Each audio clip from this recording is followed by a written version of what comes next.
Come down. Ooh, you make my high come down. Always tripping when you come around. Never have to cut you out like right now. You see, I don't have to drive me. You can say that for your mama. Maybe you should smoke some. Me try the marijuana. I was never you good. The vibe was straight. Showed you a couple of things and they finished change. I treated you right. Everything was a gift from a time to your bag and the color on your lip. Welcome to the Seahawks Man to Man podcast, powered by Blue Wire. Shout out to the new company. My name is Michael Sean Dugar. You guys can follow me on whatever Elon Musk is calling that app these days. My @ name has not changed. It's also right under my collarbone for those watching on YouTube. Speaking of our YouTube channel, Seahawks Man to Man. That's Seahawks Man, the number 2 man. Make sure you go like, subscribe, hit all the good buttons over there. Do the same thing on our Instagram, Seahawks Man to Man. Same thing on our TikTok. You guessed it, Seahawks Man to Man. Appreciate all the love and support. Even if you're someone who just listens on audio, just go and hitting the button, liking, thumbs up, all the good stuff. It just helps us out quite a bit. So thank you in advance. Chris, go ahead, talk to him.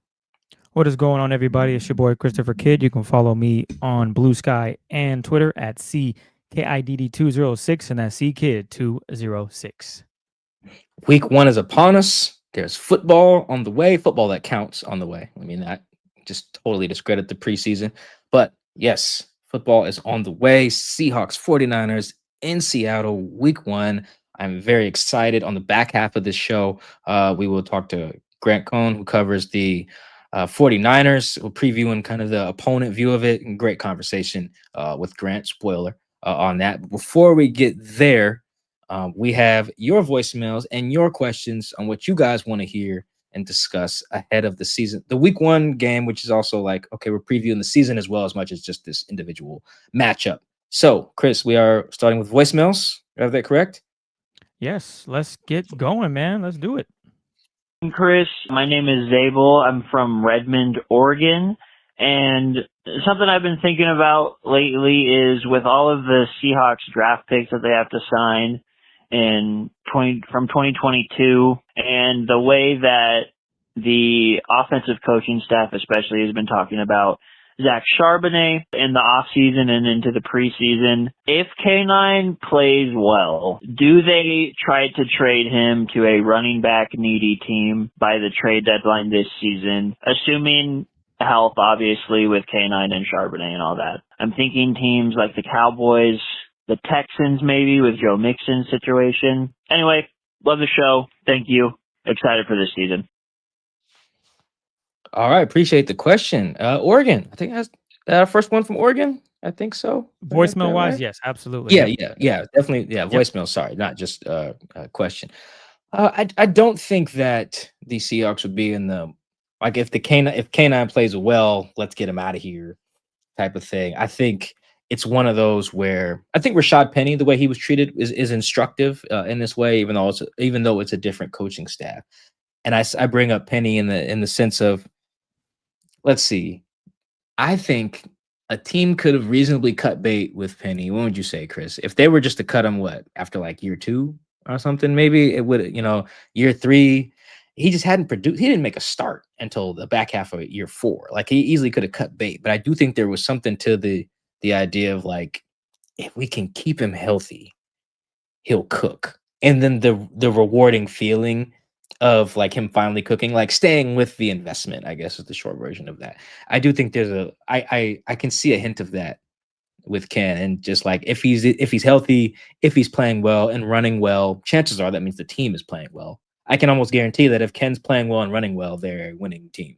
Like I don't see a scenario where both those things are happening and they're bad, right? So you're asking them to just punch on their guy when things are going well, and I just don't think that would be the case. I do think that they're going to have some. We'll get into this with one of the questions we got, I think, on X or whatever Elon's doing about like the finances and how that ties to guys like Ken and the rest of the 2022 class. But in terms of if he's rocking and rolling, I think they're going to try to make Ken, despite what they've said about Zach, like a Pro Bowl type producer in this offense, which we've seen. We've seen guys in this scheme get busy, and healthy Ken can get busy. I just think they don't care whether it's Ken or Zach. But if Ken gets rolling, yeah, it's a feed Ken movement if he's playing well. All right. Voicemail numero dos. Really love the podcast. My name is Andy. I'm calling from Interlochen, Michigan, but I lived in Seattle from 2010 to 2018, and there's no not getting that Seahawks bug, and now I'm a lifer. 2 questions for you guys. First one, Michael Sean, is there going to be an audio book of the franchise? Because I would love to listen to it. That's my preferred method. I like to do that when I'm gardening. Second question, I'm loving what you had to say about what the real role of a third-string quarterback is, and like everybody else, I'm excited about Milroe. Has there been somebody who started in the third string who achieved the potential of Milroe's upside? I'd like to hear your thoughts on it. Thanks, guys. Keep up the good work. All right. First one on the book, I'll keep it short. As of right now, there's no audio version of the franchise Seattle Seahawks, a curated history of the Legion of Boom. I have learned throughout this process that is an entirely different department. When you make books, it's like you got to pay someone to narrate it. You got to get audio editors. Like it's entirely different, like section of the building. I'm advocating for it. I think if I've been told correctly by the publisher, there has to be a certain level of demand for it so they can estimate like, okay, we're going to pay this much to get it. But this many people will buy it till we can recoup our investment. It's a little bit above my head, but I will continue to bring up whenever people say, is there one? Because that's how I read books, quote unquote, or listen to them. I relay that information to the publishers. Like, hey, look, I think people will buy it, man. Let's do it. So right now, no, but thank you for letting me know. Because every time that happens, I go let the publisher know, hey, I got asked again. Audiobook. So hopefully I answered the first part of your question from Michigan. Nice. Right. I like here we go. Third string quarterbacks to reach the potential that Jalen Milroe has. I don't know if there's ever been someone with this type of potential really to be third string because Jalen's such a good runner that like, if you're that good of a runner, you usually aren't like the third string, or like if you are the third string, it's because you're third string in the same way like Taysom Hill was, I guess, who's not really the quarterback, but you kind of get where I'm going with that. So off the top of my head, I don't think so. I do think though that we've seen third stringers just pop eventually. I think a really good example, oddly enough, is the 49ers. The 49ers had Brock, third string, 2022 behind Jimmy G and Trey Lance. Not only was Brock starting and playing well because of injuries, he got to start, but by the end of the year, he was, I believe, a finalist for Offensive Rookie of the Year in 2022. Like he was balled against the Seahawks, kicked their butt in the playoffs. So the potential part is hard because Jalen's skill set specifically is so unique. He's so fast, but yet also so powerful with a rocket arm. And it feels like guys like that, if you give them a chance, usually they're like the backup guy or something, or they just throw them into the fire like an Anthony Richardson, or they're the backup like a Josh Allen was, or I think even Lamar was just a backup to Flacco, if I remember correctly. If I'm wrong about that, apologies. But so I don't think we have a total apples to apples thing on someone with his skill set. I think even Jalen Hurts was Carson Wentz's backup, right? So it's hard to find that. And Russ was never. Russ has a little bit different skill set than Jalen, but he was, I don't think, ever the third stringer. They was just like, okay, you guys roll the ball out, fight for who's going to start in 2012. So I don't think we have a fair comparison, but just in terms of a third stringer popping and being the best version of like what you can expect from a third stringer, I think one that immediately comes to my head and is applicable in the scheme actually is Brock Purdy. That's a good one there. And the own division. Look at that. All right, this last voicemail. Good fellas, my name is Ed, and I'm from the real home of the Seahawks, Renton, Washington. I have 2 questions for you. First question, Mike, what do you have against Green Pass? Second question, what move today that the Seahawks made surprises you the most? What cut, what trade, whatever surprises you the most? Appreciate y'all. Love the pod. Chris, is that you in a different voice? Is that why the question has to do with screen passes? Did you just make up that's funny. a voicemail? Oh, man, I wish. No, I didn't. But shout out to Ed. I actually ended up meeting this gentleman at Family First Community Center. We had our first Friday. So every first of the month, that first Friday of the month, we have a big dinner for community members. And I ended up meeting Ed. And he was like, wait a second. know your voice and face. Wait. And then Doug was like, oh, yeah. I'm like, Doug, chill, man. It's cool. Thank you, though. But yeah, shout out to Ed that asked a great question, by the way. So yeah, Mike, first part, what's up with you and hating on the screens, my man? Explain yourself. I don't hate screen passes. I love screen passes. I hate screen passes But when the Seahawks do screen passes. That's completely let me different. be clear. Yeah, it's completely different. I think when the Lions run screen passes, it's very beautiful. I used to love the screen passes that Sean Payton would dial up with was the small scat back 43. Darren Sproles. Sproles. How did I forget Sproles' name? But yeah, Sproles. Those were just like beautiful stuff. It really was like, and I think that Todd Gurley was a good screen person. So anyway, I don't have to rattle off all of them. So Mike doesn't hate screens. To make that very clear. I have had the displeasure of watching the Seahawks try and run screens for the better part of the last 9 years. And boy, let me tell you guys hate watching it in real time as fans on Sundays. Imagine watching them again on tape by yourself.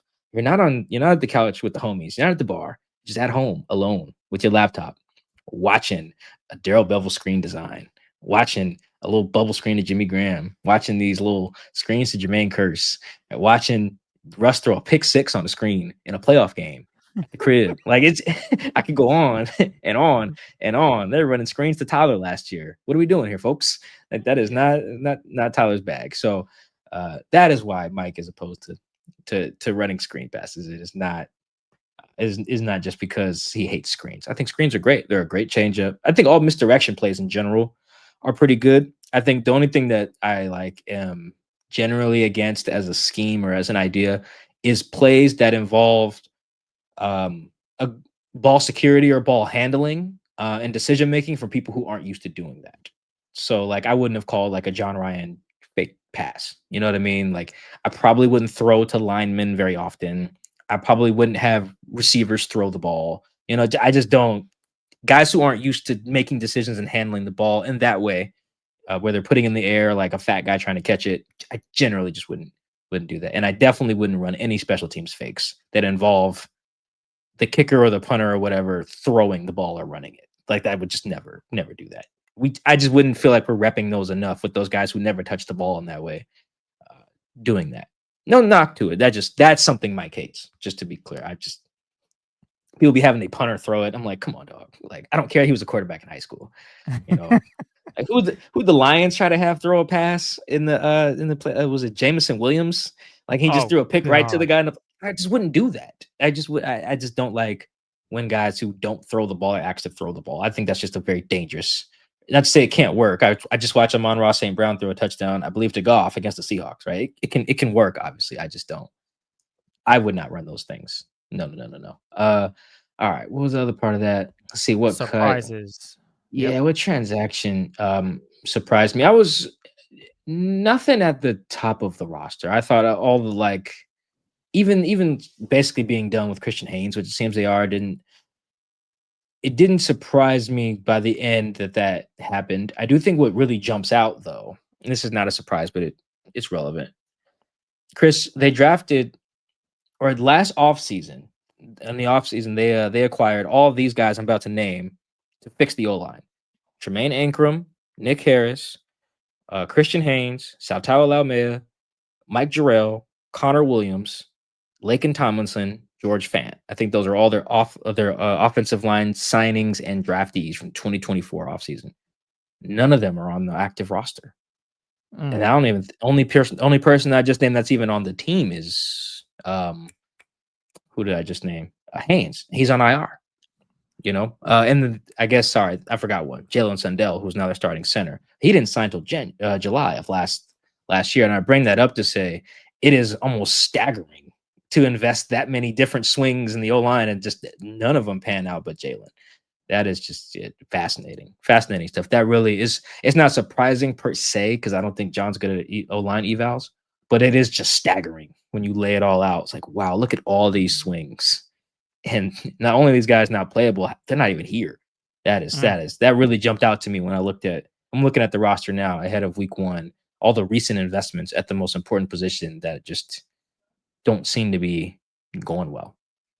For me, it's something that you actually touched on, I think, a few pods ago in the terms of MVS. They brought him in to do some things, or a thing, which is be a deep threat. And it just never came to fruition. So you just wasted $3 million essentially, because you could have just drafted another rookie if that was the case and spent less than $1 million and hope that he makes the team. And a lot of the young guys that they drafted, i.e.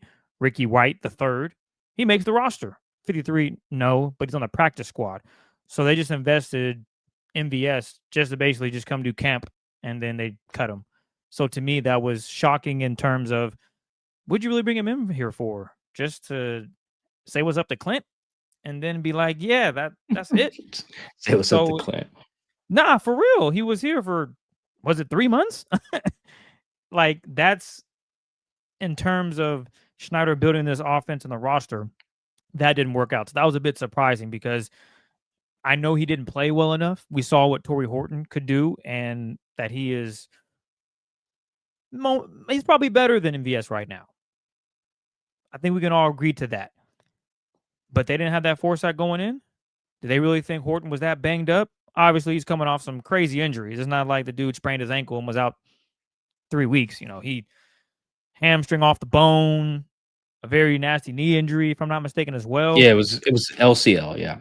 LCL. So those And are his hamstring, both. Yeah, both. So those are very concerning.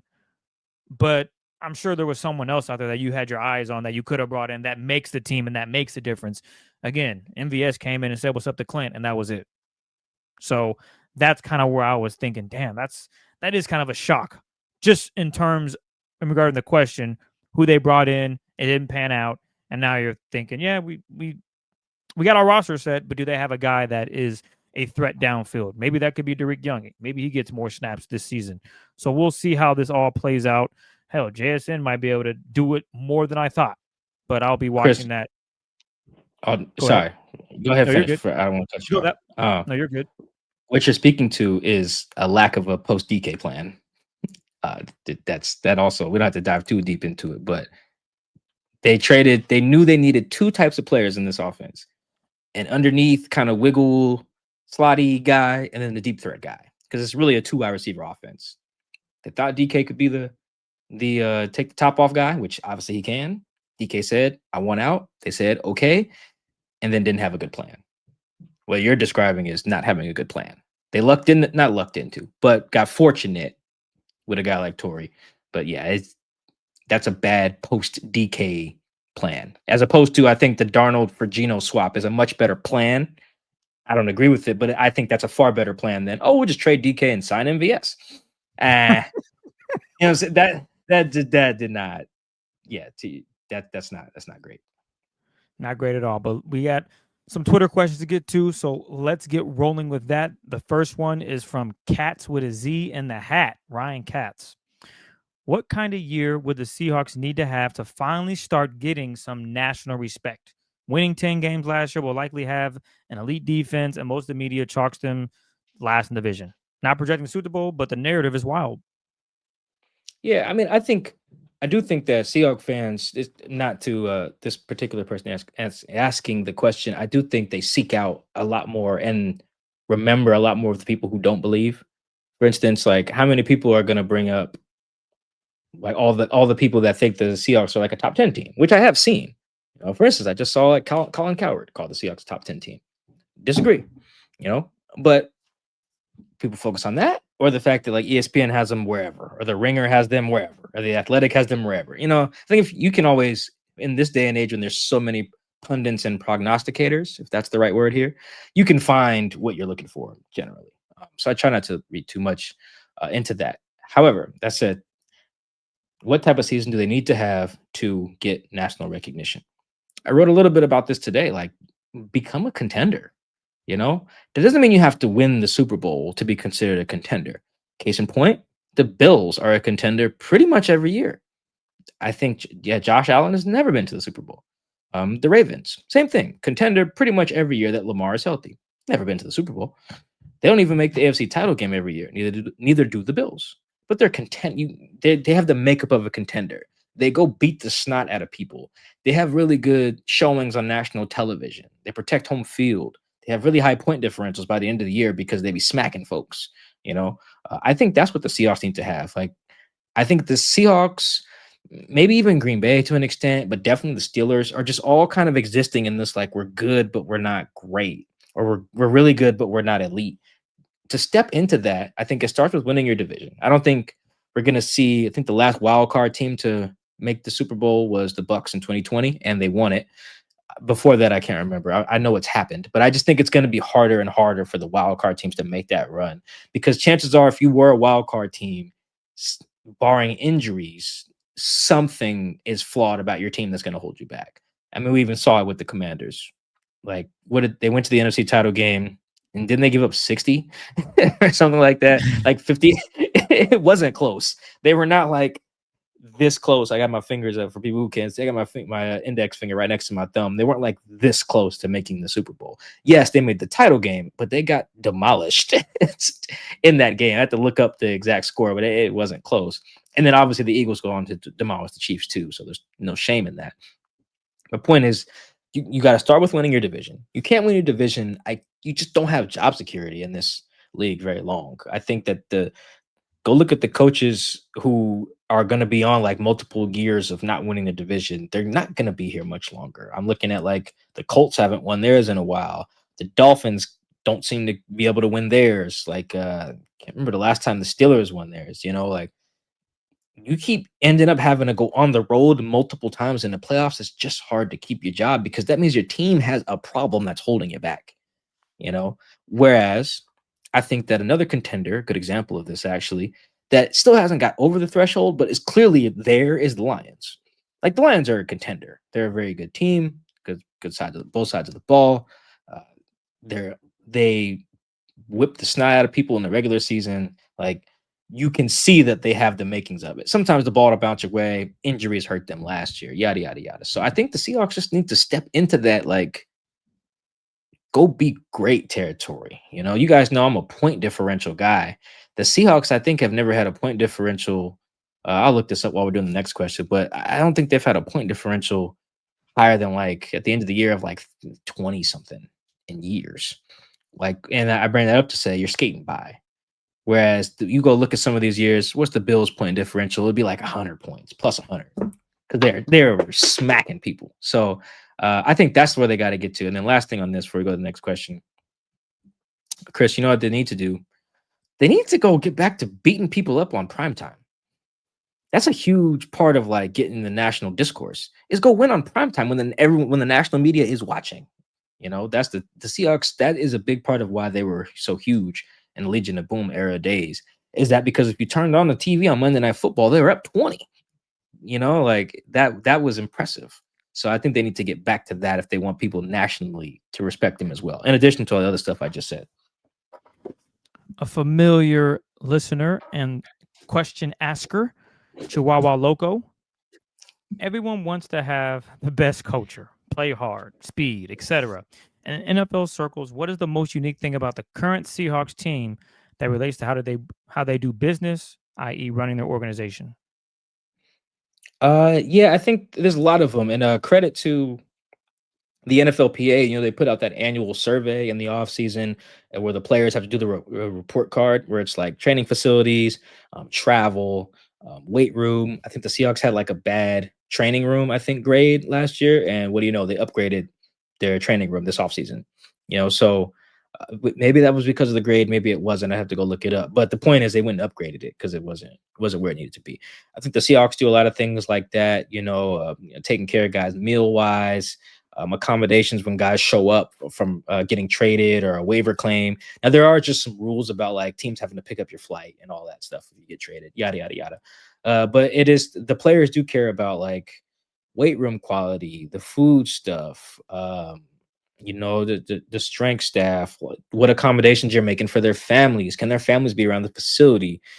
Can they bring their nephew in, one day because they're in town or something? Like, it's just little stuff like that. Travel stuff as well. I don't think they got a good travel grade on this last one. But generally the travel is regarded as good. Sometimes it's just like the quality of the plane, where y'all are sitting. Players in first class are not.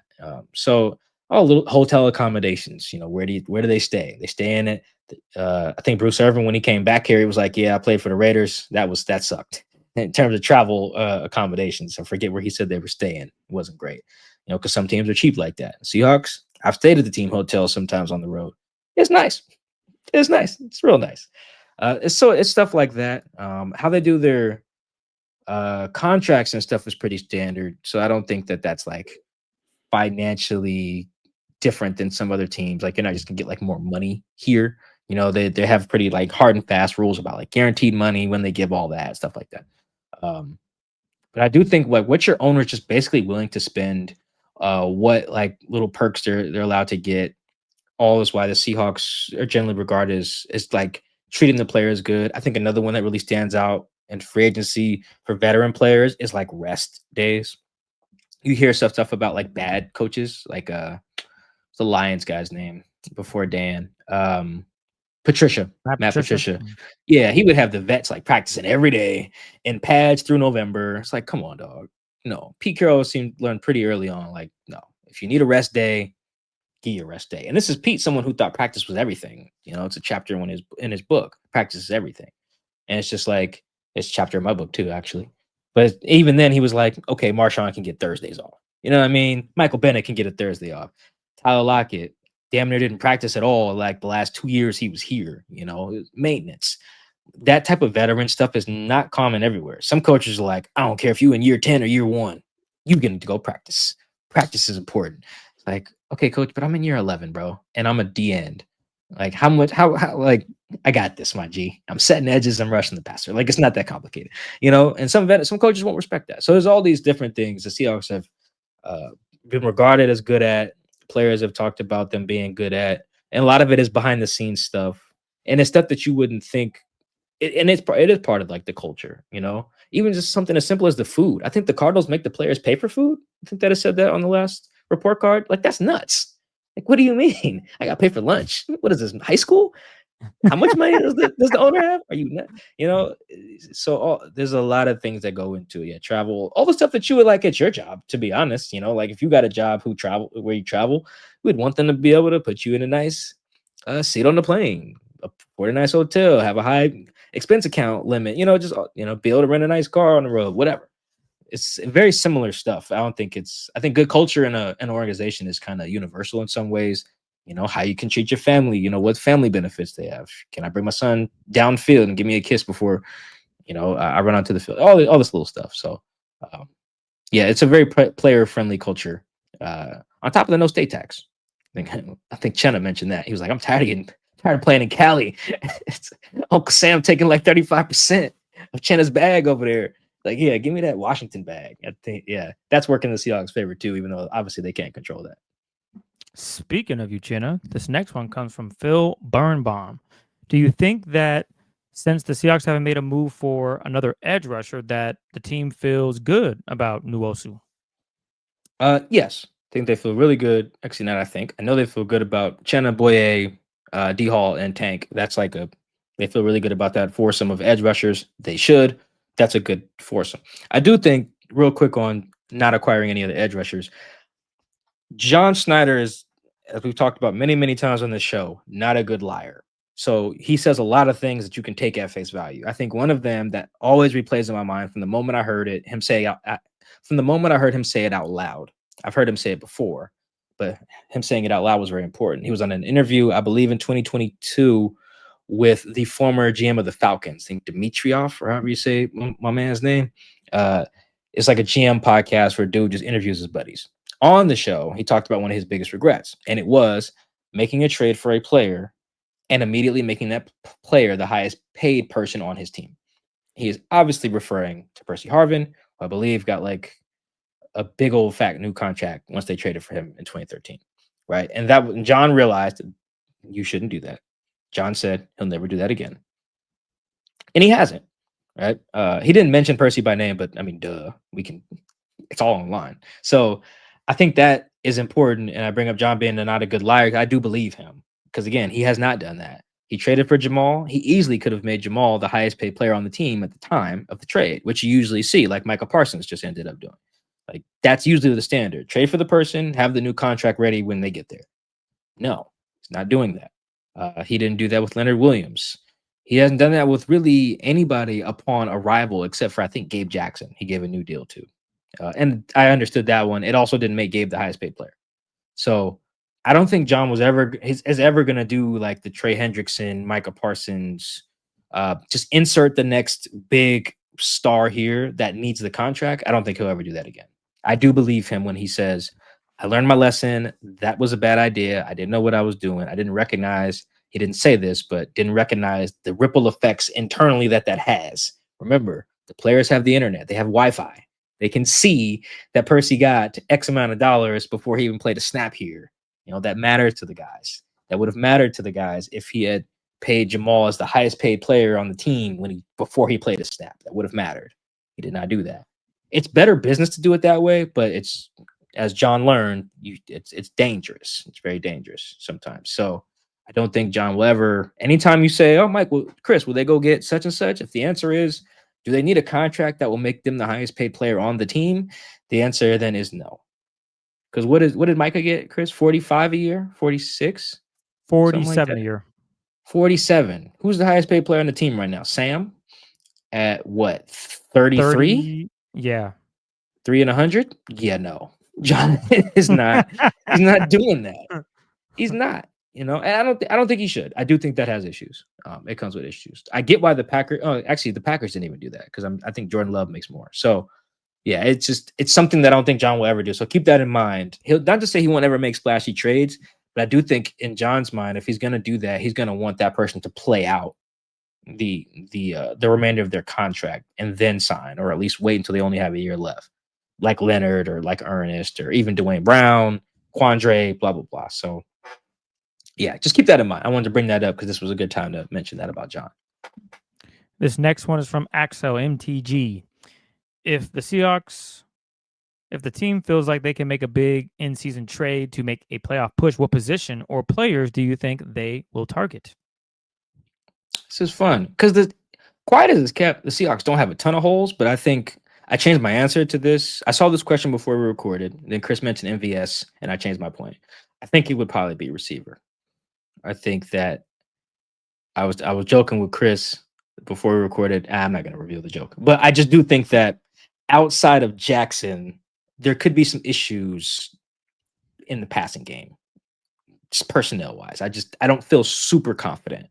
I think this is a little too reliant on I'll just scheme the guys open, and particularly in the case of Cooper Kupp, I'm just like, man, that sounds so good in theory, but dog, if Sean McVay got tired of having to scheme stuff up for Cooper, that's probably, that I'm deferring to Sean in that way, where I'm just like, he might be the best schemer in the league.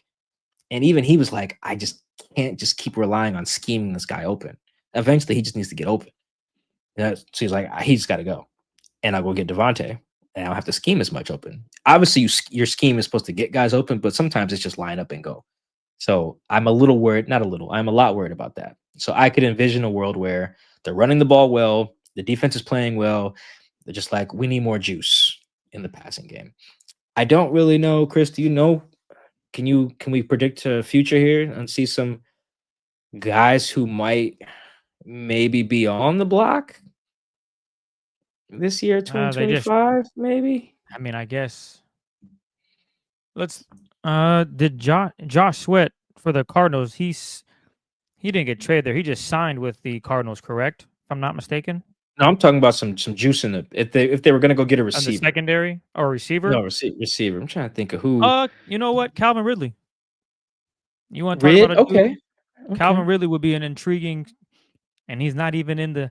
He is a ways away. He's all the way in Tennessee, AFC. All right, AFC South. That is someone that checks those boxes of top of the defense, can run any route, good hands, and you could probably get him for if we put our little trade machine together just right now, I think we can make a deal, and not make a deal, but we could probably put something together that, okay, I can see the Tennessee Titans saying, all right, we can work with that, because they're probably going to be ass, so they're going to have a top 10 pick again. Yeah, they just want to shed some assets, maybe. Yeah, I think didn't he just sign too? Yeah, they gave him a bag, a while ago. Oh, maybe they wouldn't be so kind to just get rid of him. So never mind. Well, you never know. Not every organization is competent. Maybe they're just like, yeah, we'll get rid of him. Rid is under that is true. contract for 2 more years, and he only has $3 million in guaranteed salary left after this year. Oh, so But he also will be like 32 next year. So yeah, I'm not sure. too But old for you? that's maybe not me. You know, it's the same age as me. I'm never gonna call that old. Yeah, we'll see. I But think he's one person that came to mind. I'm sure you might have somebody else. yeah, the more I let you talk to, I asked you that so I could probably try to think without stammering over the audio. That's a good one. I think what's my man who just requested a trade from the Raiders? Oh, I know you're talking Myers. about. Wow. Jacoby Myers. Jacoby Myers. Yeah. Yeah, maybe. I don't could see maybe Pete see doing that. any more dealings with the Seahawks at this point. He could. I mean, he could. He got a He good could. relationship with No, he does. with John. Yeah. I could see that. You know, I think That's a that good one, Jacoby's actually, too. I gonna like that. yeah, Jacoby's gonna get phased out. I think that Thornton kid is gonna end up being pretty good, and they just signed Amari Cooper too, right? I think so. Yes. I could see them phasing out Myers, who requested a trade, wants a new bag. I would have said someone like Juwan Jennings, but Schneider doesn't do and Lynch. I don't think they would ever trade. Not Juan. Not Juan Jennings. No, Juwan. You can call him Juan. I like that you call him Juan. So yeah. Anyway, we can move on to the next question. But I do think yes, receiver would be the position if I had to put my crystal ball in front of us and say where could they end up needing some juice. I could see it being receiver. So probably also the easiest position to find juice too. There's receivers everywhere. This is from Paul Martin, Katy, Texas. Hawks have cap space. Several talented players set to be free agents at the end of this season. Are you surprised no one was signed to an extension? Who would you have extended? Good question. I would have extended Charles. However, another John Schneider at face value statement here.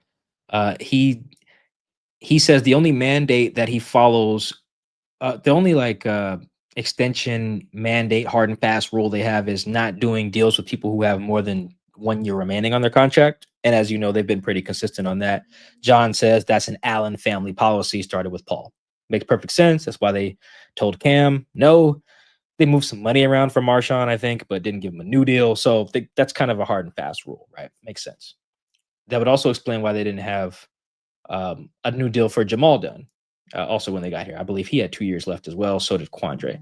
So I bring that up to say that is why probably they did not discuss with Charles's agent, according to Charles at least, about a deal. Because Charles now has 2 years left because he got the 5th year option. So there's that. I would have extended Charles. I would have said that rule is stupid. Lock up your left tackle before it gets more expensive, but whatever. That's the rule. So that one doesn't surprise me, even though that's probably the only one I would have tried to make happen. And I think that's important too, because Chris, I was thinking about this the other day. I was going to tweet it. Then John said the thing. So it changed my thought. You look at Charles Cross, because they anticipate all these guys playing well, right? So follow me here, Chris. Let's say Charles has a good year. Abe has a good year. Reek has a good year, right? Let's just cap it there. Then let's say JSN has a good year. Spoon has a good year. In the offseason, that is, and by good year, we mean like, okay, a pay me type of year. We know what that looks like. We don't have to quantify it for each guy. You could have a situation where all 5 of those guys, Reek, Charles, Abe, JSN, and Spoon, they are all playing at a level that warrants a contract that starts at $25 million. And JSN and Spoon would be extension eligible this time next year. The reason why I was going to tweet that before John said the thing about not extending people when they have 2 years remaining is because in that case, Spoon and JSN would have 2 years remaining because John would be a buffoon not to pick up their 5th year options in the scenario that I'm outlining. So they would have 5th year options. But either way, Chris, that's at least 25 million. At least 100 million. Between that's 125 million. Between that's 5 guys. So 5 times 25. Why are we doing that? This is bad. That's not our That's thing. on you. No, it's okay. But also between Spoon, JSN, and Charles, let's pull Reek from the equation for the reason I'm about to say, or for you guys will see why. Between those 3, we could be talking about contracts that start with a 3. That could get pricey. if they all play to what the Seahawks hope they do, it's not unreasonable to think that JSN's a $30 million a year player by February of 2026. Spoon as well. Very easily could think that. Charles is probably that now, but if he plays well, he definitely is by February of 2026. That is huge. I would try to get ahead of. That's why I keep bringing up John's rule. I understand that ownership they make the rules. So I should stop calling this John rule. It's an ownership rule. That rule can get tricky, man. You can end up having to not overpay, but you start paying too late. Woo! Yeah, it could get ugly. So yeah, they're getting in for an interesting offseason if a bunch of guys play well. Because that's not to mention, Boye could play himself into a new contract. I don't think Ken will. But yeah, it could get dicey there. You also have other guys who could be up for extensions next year from the 2023 class. D Hall could be up for an extension next year. You probably have to wait on Anthony Bradford. But what if he balls out? It's like, pay me. These are good problems to have, but it is kind of why I would have tried to at least get ahead of Charles early. And last thing on this question, Chris, who I would have, I can't confirm this was why I never tweeted it, but it sounds like they at least tried with one guy to get a deal done. It didn't go through. My guess is, if I had just looking at each guy in the situation's health, role, position, I bet you they tried to get a deal done with Kobe. That would have been very John Schneider-y to go to Kobe and say, "Hey, how's 3 years, 27 million sound?" And then Kobe's agent being like, "Excuse me, what now? My guy's a baller. We're gonna go hit the market after this Pro Bowl year, buddy. We need at least 13 or whatever." I could easily see that conversation happening. Just real brief, just like, "Hey, what do you think about anywhere from 7 to 9 million?" Because I think what does Julian make? 11. They probably wouldn't pay him more than Julian, so you gotta lower that number. But yeah, right, exactly. So I could see them being like, "Hey, whoever Kobe's agent is, let's say his name's. Give me a fake name for Kobe's agent Dream. for this." No. We're not doing it. No, different name. Give me a different name. Dallas. All right. Hey, Dallas. It's John. How you doing? Let's get something in with Kobe, man. Let's go around like the 8. What you thinking, man? We can get him maybe 3 for 25, 3 for 26. What you think? I'm being like, what? No. we'll roll the dice there, buddy. Yeah, let's we'll hit the market. See you in March. I could see that. And I would have, if I'm John, I would have probably done the same thing. And if I was Dallas, Kobe's fake agent in this scenario, I would have also told this. I would have done the same thing. I'd have said, "No, John, absolutely not. See you in March after my guy who's like 27 years old makes the Pro Bowl." That would be my course of action. Staying with this next one is from Slim Got Drip. Odds, Mike. We need some odds. What are the odds on extending Reek and Cross right now? Go. I think 0 on both. No, 0 is too strong. Single digits on both, like 9%, 8%. I think the Charles thing is. I want to make sure my notifications that don't get some Schefter notification. They do this while we're talking. I'd be hot. No, I really would. But I hate when they do that. I would be surprised on Charles because of the Allen ownership rule that Schneider says he's following. So there's that. And then on Reek, I think that would be a different scenario than Kobe. I think that would be maybe Reek's guy being like, "Let's lock something up," and then them being like, "We'll wait and see. We need your man to be locked in for a whole year," which is a perfectly fair ask of any player that wants a new contract. Remember we did that exercise. We did that exercise about a month ago. Mm-hmm. Like that whole breakdown. You were John Schneider. I was no. Well, whatever it was, we did the scenario. So yes, continue. Yes, we've role played this one out. Yes, just like we did with Kobe, did with Rick. Yeah, I wouldn't be surprised if Reek's guy, whoever it is, give me a Reek guy's fake name. Give me another Chris. one. Okay, that's your name. It's okay. All right. You don't like? Hey John, it's Chris. Reek loves it in Seattle. Love to be here long term. What you thinking? Hey, what's up, Chris? How you doing, man? How you doing, bud? John likes to say bud. Hey, bud. Yeah, no, we just, we love Reek too. We want him to be a part of our organization. We love what he's contributed. We just think it's in the best interest of the team right now to revisit those talks a little later. There you go. That's how that probably would go. And he would say Bud again in there somewhere. And then maybe offer the guy a beer or something. I don't know. This next one is from our guy Eric at Tweets Are Dumb. Will Kenneth Walker be a Seahawk for the 2026 campaign? Oh man, this is probably tough. This is the toughest one that we've gotten so far. Yeah, Say no. I say no. I feel like he's in a lose-lose, man. I feel like he's in I think this is the same thing that happened to that happened to DeMarco Murray, I think. With the Remember he had that Cowboys? one. Yeah, didn't he lead the Yep. league in rushing? Killed it. He did his thing, and the Jerry Jones was like, "All right, see you later, bud. Ship you off to Yeah. Tennessee," or he signed for Yes. Tennessee. One of the two. Yes, he went to the Titans. Yeah, I Yeah, believe and that's he right. just went downhill. But he had a couple of good Yeah. games, and then it was a wrap. Yeah, I just feel bad for running backs because the toll you have to take on your body to produce in the way that makes you worthy of a new contract, they just use it against you. So I could see a situation like that. Because I was thinking, Chris, the reason why I struggled with it, because I was like, okay, what if he plays really well? What if he runs for like 1,500 yards? Well, then he probably goes in there and asks for like $15 million. Which he should ask for. My bad, Mike. So I just pulled it up. DeMarco Murray had 1,800 rushing yards, 13 touchdowns, ended up in Philly the next season, and then ended up in Tennessee. And he actually in Tennessee was a Pro Bowler. It was in Philadelphia. Right, but he didn't re-sign with Dallas though after. Exactly, he didn't re-sign with Dallas. That's the larger point, yeah. Yeah, after that monster year, he had 1,800 yards, and they said, "No, thank you." He was All Pro, Mike, All Pro first team, and Jerry said, "No, thanks. We're not going to give you a second contract." Yeah, I could see that scenario playing out where it's just like if Ken doesn't produce, it's hard to get a deal. If he does produce, he prices himself out of Seattle. I just don't see the world. Actually, this is the one world. Let me see what you think. It's just like he is good, but the O-line maybe isn't where it needs to be, and then he just signs for some like not great deal. He's just like, I really want to be here, so I'll take the 1 year, $5 million to stay. God, I would tell him leave.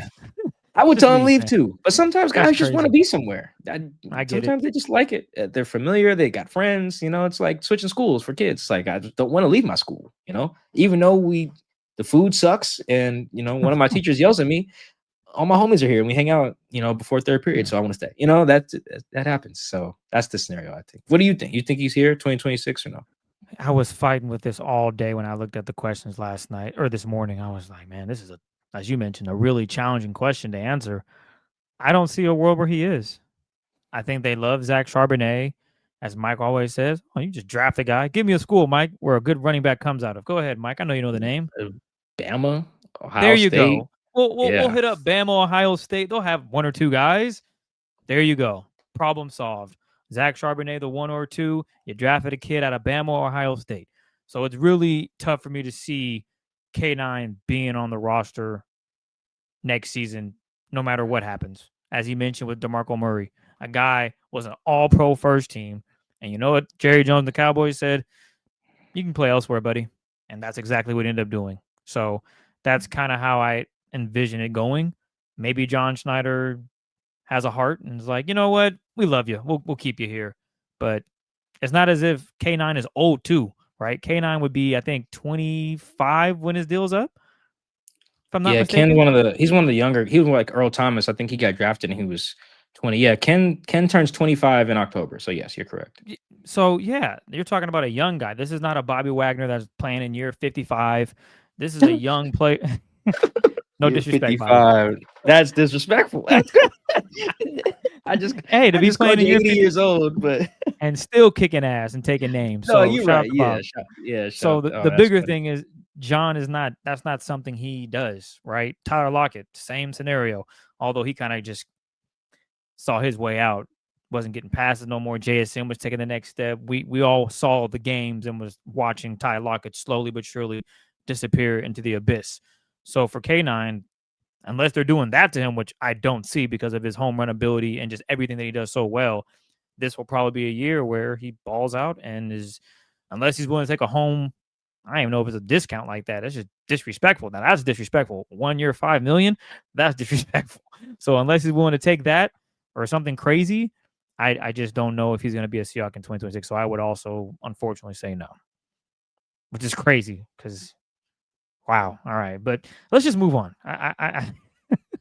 This next one is from Eric Wall. Is there anyone on the roster that you guys feel folks are sleeping on, but should really be keeping an eye on? I got one, Mike. Who you got? You go first. I'm gonna go with Byron Murphy. I think last season he didn't play enough snaps. He also hurt his these hamstrings, bro. He hurt his hamstring and was out a month last year, so he missed a lot of opportunity to continue growing. But this year, I think he is a guy that's going to take the next step, assuming he gets more than 50% of the snaps to play. Because I think he could be a presence that is dominating. I think against the Niners, he should have a very good game. He should be destroying those offensive linemen up front, creating holes for Ernest Jones and everybody else to make plays in the backfield. And he should even make some plays himself. He is that capable. There's a reason why they took him first round, 16 overall. So I'm looking forward to him ascending. And I think a lot of people either A, think he is not all that good, but I think he needs to be out there to show that he can be that good. I hope you're right. I really do. I hope you're right. I hate criticizing John Fall's first round picks. It gets old because I want him to be on a good run and make an easy story to write where he's just like, think about it. If Murphy, this is selfish. I only care about the stuff that helps my career. So like if he, that's how it should be. Yeah, I mean, good for the players too. But I mean, come on. So he'd be on a run here because I think Gray's going to work out. I do. So Gray, let's assume Gray works out. Spoon's already worked out. I think Charles worked out. Jackson's clearly working out. So you're really just looking at like Murph. If Murph works out too, you get this guy who was just so bad with his first round picks, whether he was using them or sending them away for Jimmy Graham's and Percy Harvin's or Jamal's, right? That's 4 first round picks right there between those 3 guys I just named. Like he was whiffing. If he can turn that around, I'll show him some love. I will. He's already done well with some of the guys I've named, so he already has earned it. He already has earned that. You throw Murph in there, that would be great. The story is just a little harder to write if he gets the Murph thing wrong. So I hope you're right. My guy's not a new dude. I'm just gonna keep singing the Kobe Bryant theme song around here. Like I just think Kobe's it. I think that he's gonna benefit. He's the type of guy you have in mind when you hire a Mike McDonald and say, raise the floor of our guys. Like we talked about this on the show. Mike McDonald got the best seasons out of a lot of dudes on that Baltimore defense. Brandon Stevens, Geno Stones, Matabuke's, just guys who were, even Patrick Queen, even Roquan. But I think the Brandon Stevens and the Geno Stones of the world are the guys. There are more of those on any given roster than there are Roquans. So you can't just be like, oh, he got all-pro season, not a Roquan. Let's hire him. No, that's dumb. Because Roquan's also still just very good. Whereas like Geno Stone had like 7 interceptions or something like that. It was like took a prove it deal with Cincinnati. I don't even know if he plays there anymore. So, but I do think that Kobe, is like one of those guys, quote unquote. But look how those guys did look when they're with Mike McDonald. Even Brandon Stevens now, I think he's with the Jets. He's not going to look as good as he did in Baltimore with New York. I can almost guarantee that. So I think that Kobe is just like in the perfect spot. I think he's really good at free safety. I think he's really smart, perfect attitude. He plays really well next to Spoon. It's just, I think there's a lot there. And when you look at the defense, it can kind of be easy to name other guys first. Makes sense. There are other guys who are more proven. I think there's like 4 guys who have made a Pro Bowl on the defense. I think Reek, Spoon, Leonard, maybe, and Jay Love. Ernest. Yeah. Ernest has never made a Pro Bowl, I don't believe. Oh, my bad. Pro Bowl. Yeah, you're right. Yeah. So those 4. So I think they got a lot of good players, but I think Kobe by the end of it could be just right in that conversation. Just a playmaker. I think he could also have a big like random statistical year like a Geno Stone did where he had like 7 picks in 2023. Oh, he had 4 last year, so maybe he's not that bad. But anyway, I just don't think Geno was as good last year as he was in Baltimore. So yeah, my guy's Kobe. I think that Kobe's in for a big year. I think that he'll enter top 10 safety conversations by the end of the year. I just feel really good about that. Just from what I've seen from him, talking to him, watching film, watching other safeties. There's not outside of like the best 3 safeties. There's not a huge like. It's not like receiver where the top 10 is hard to crack. I think it's very easy to actually be considered the top 10 safety because there aren't that many good ones. So I think Kobe could be in that combo here by the end of the year. Got a few more, Mike. This next one is from Ross. In 2024, Sam was number 1 late or close, number 6 against pressure and led 5-game winning drives. Are people sleeping on Sam because of a couple of bad games? Could he actually be kind of good? Yeah, I am very curious about the late game stuff. Okay, let me phrase this way. Sam was very good in late game situations in 2024. I do not think that is very predictive for 2025 for a couple of reasons. Reason 1, these are not in order. Reason 1, play caller. Kevin O'Connell was like the best play caller in the league last year. I don't think that can be overstated. Not an average one, not a good one, like one of the best in the league. And that does a lot for a quarterback. It does. Reason number 2, Justin Jefferson. Justin Jefferson helps you be confident in the clutch. Sam doesn't need to tell me that. No quarterback needs to tell me that. I've watched number 18 play. I would feel confident running a game-winning drive in the NFL. If I look up and I'm like, number 18 is probably going to be where I need him to be, and we're going to go make this happen. Sam's got arm talent and stuff like that, but I do think that his passing numbers are probably the thing I am most confident will not carry over to 2025 in Seattle because of the receiver talent discrepancy and play caller discrepancy. Kevin O'Connell, Justin Jefferson, and Jordan Addison is a really, really good combo. TJ Hawkinson too, but let's just focus on the 3 other names. That is, I think, a big component of the passing game success. Whether late game or in the beginning of the games, mid game, doesn't matter. But I think it applies late game as well. Not to say that Sam's only clutch because of that. I do think those are really, really, really important variables.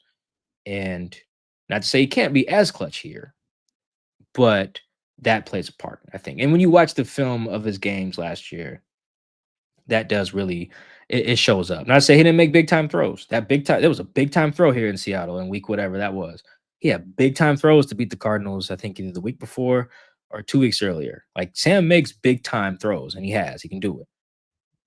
I just think that there were some factors there where I wouldn't expect like the same exact type of proficiency there. He might be okay, but it's just different. It really is different. That might be, Chris, the best receiving tandem in the league. And I would call it, if it's not the best, it is almost certainly the best route running tandem of receivers in the league. Am I missing somebody here? No, Jamar Chase and T. Higgins would be right there, but that's not a better route running combo. No, I was going to say, no, I was, yeah.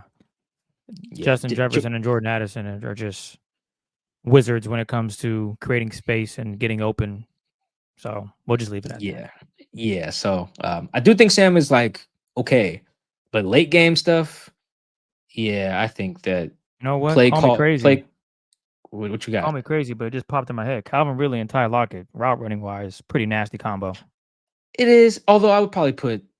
I would put him ahead, but it just dawned on me that those two can run some routes. I think they can. There'd be a few I'd put over them though, for sure. I'd put the Eagles combo over them. The Rams. I think the Rams have the number 2 combo, Puka and Devontae. I think that's a pretty sick combo. Yeah, that might be it. I have to go really think about it some more. But yeah, there's good combos out there. But that anyway, long story short, that just helps a lot. Sam's clutch. Or he was clutch last year. I wouldn't say he is clutch, if that makes sense. So hopefully it carries over. But if it doesn't, particularly right away, early on, would not be surprised. It's just different throwing to Justin and Jordan with Kevin O'Connell calling plays. This next one is from Mark. Since 2022-ish, all games against the Niners have looked the same. Purdy throwing to wide open receivers and whichever running back going crazy. On a scale of 1 to 10, what's your panic meter if that happens again week 1? Great question. 10. 10, 10, 10. Doesn't mean they need to beat the Niners. I've talked myself into, and we'll talk to Grant here shortly about that. At least you guys will hear us talk to Grant shortly about that. I've talked myself into them beating the Niners. That's not what I'm saying here. What I'm saying is that if it looks like, if the Niners offense looks like it has in the past, 10. That's a problem. Panic. That is going to be the week 1 overreaction. That won't be an overreaction. You just can't have that. You just can't. You can't have that. Will be regression, massive regression. Because I rewatched some plays from the 2022 playoff game for a story I was going to do on Reek, but I'll scrap it for a little later. Dog, Brandon Ayuk was so open every snap of that game. That was so bad. They've also had some big plays given up to like Debo and Ayuk in these games that like you would think these guys didn't even practice covering some of these routes. Like it was some bad stuff. So if it looks like that, particularly before we even get to the run defense, Chris, you remember that game against the Niners where the first play McCaffrey goes like 70 yards on just a basic little toss? No, that one. No, that was Spoon tracked him down, I think, and Spoon and Boye on the Niners one. This was 2 years ago or last year. I think this was 2 years ago.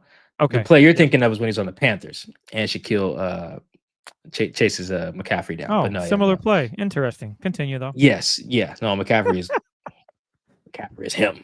McCaffrey is him. But if McCaffrey go crazy, Kittle barbecuing him, this Pearsall cat go nuts. Like if it just looks bad offensively, like it did like on Thanksgiving before and other primetime games, down there for the wildcard game. Panic. We're going to open the show with a panic button. I don't care if they win the game. If the offense goes nuts, we're going to panic. Panic. We will do that. We'll be like a kid hitting a fishbowl. Boom, boom, boom. Like it, yeah, we will be panicking. I don't think that'll happen, but boy, if it does, that is the reddest of the red flags. You just cannot have that. Mike was hired, so that does not happen. So yeah, that happens. Bad. Staying with week 1, we got Corey. He asked, let's look at week 1. Where are your biggest strengths against San Fran? My thoughts are against the secondary with JSN and Cup for offense and up the middle for our defense. And I think, Byron Murphy is going to have a big game. Yeah, I think I'll go first and you go. I think what's really going to help the Seahawks is although they are running a scheme the Niners are familiar with, the Niners have a very young defense, which again we'll talk more about in depth with Grant. They have a young defense and an offense that didn't show itself very much in the preseason. So they have that kind of level of unpredictability. Like, what is it going to look like with Sam and JSN and like the run schemes and all that stuff? There's just the level of like, we don't know quite yet. And I think in week 1 and maybe even week 2, but particularly in week 1, that just works to their advantage. I don't really care what defense they be playing. That would work to their advantage, actually. But against a team with a young defense, yes, I think that'll work. That's where one of their strengths is. Even though I'm not super high on the offense in general for the season, in this particular game, I think the ambiguity or the questions about how the offense will look actually works into their favor because the Niners don't know either. If they don't know, it's hard to prepare for it. So advantage Seahawks. I'll go D-line. I think this is an opportunity for them to get after the Niners offensive line, pass pro and stuffing the run, something that they improved on tremendously last season and the second half of the season, that is. And if they can get to the ground game as they would want to, I think that just creates problems because that secondary, Seahawks secondary, that is, I think is very good. And that's kind of where I look at it. Getting after the run game, setting that edge, and then attacking Brock Purdy. And Mike, as anyone, Mike McDonald's going to dial up pressures. You saw it last season with the Jets, against the Jets. They were sending all types of pressure. Next thing you know, Leonard Williams running down the sideline for a pick 6. I expect something similar in this game going up against the Niners. Confusing Brock Purdy, showing a shell, rotating safeties, getting creative, maybe spoons at safety, and he drops down into the middle of the field, playing a little robber. Just getting creative and creating mayhem, assuming they stop the run. So that's kind of where I see the advantage for the Seahawks defense. And then offensively, I don't know. I'll be honest. It really depends on the run game, but could K9 have a nice day? That would be my, if I had to put money on something, I would put money on K9 going out there and having a productive day on the ground. I think he can surprise a lot of people. And when we talk to Grant, he's going to mention this young defense. Maybe the Seahawks offensive line can really get a push and move some D tackles out the way, creating lanes for K9 and Zach Charbonnet. This last one comes from a guy we know very well, Mike. Kimwell Santana. He asked, what would give the Hawks the highest ceiling? The O-line being top 15, Sam Darnold being a top 10 quarterback, the defense being the best in the league. Oh, this is a fun question. Oh, damn, we should open this. This is a good one. Shout out Kimwell. Before we get to that, Chris, Ken's never ran for more than 63 yards against the Niners. Well, I would take the over. Wow. I would take the over. Wow, Ken's only beaten the Niners one time. That is awful. Sorry. Give me the options again on Kimwell's question. Sam is a top 10, defense is the best in the league, or the offensive line top 15? So why you lie, man? You got it. Because I wasn't sure on the O-line number. That's why. But Gotcha. I just guessed. I think the O-line. Well, the Sam and the O-line one would be connected, I think. But O-line, I just think that if your O-line is good, like if you have a good O-line, it's just so much easier for.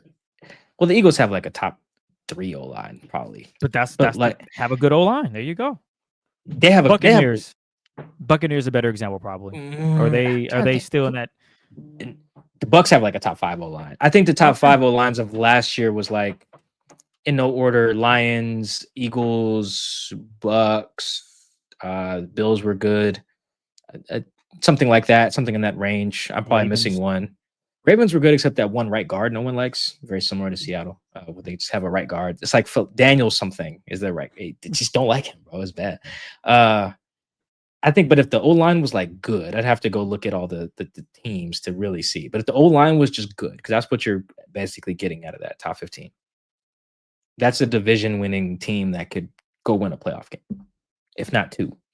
Because that means everything's open to you. And you know how this time of year, every offense says, we want to do this, then it's going to set up this, and then we'll do that, right? It sounds great, and then you get out there, and it just doesn't work for like half the teams, right? If your O-line is good, all that stuff works. All of it. If your O-line is good, whatever you say in August comes to fruition. If your O-line is not good, everything you say in August usually does not come to fruition. Like it's very simple math there. O-line good, offense good. O-line bad, offense bad. Generally, you can survive with a bad offense, and you can even get to the Super Bowl in Joe Burrow's case, but it's just not sustainable. So I would say, yeah, that's probably the most important one. Not to say the other ones wouldn't be good, because that's why this question was so good. But that would be my pick. And if I had to go pick a mid offensive line from last year, I think a decent example is actually, Chris, surprisingly, probably the Chiefs, because they had really good players like on the interior. And they got the right tackle who was false starting all the time, but they had just no left tackle at all because they had to go put Tooney over there, and that was not good. So they were probably, I'd say, like a good O-line because of their interior, but just wasn't like top 10, top 5. But they went to the Super Bowl, right? You can make a run with a good O-line if your other pieces are good and if your defense is good. So didn't the Rams that would be the one I pick. A good O-line too. McVay just don't like running the ball, but yeah, it was good. It was goodish. Their tackle situation was interesting. Yeah, it was goodish. I think that I feel more confident with my Chiefs example just because I watch more Chiefs games on film. I think looking at the O-line more than I did the Rams. I think the Rams more. I was usually watching their D-line and then laughing at their safeties. Those are like my two, which is so crazy because their safeties went nuts in both games against the Seahawks. Or excuse me, the first game against the Seahawks, not both. So anyway, that's my pick. Do you have a different pick on that? I'll just be different. I'll go if you have a nasty D-line, man. That makes hell.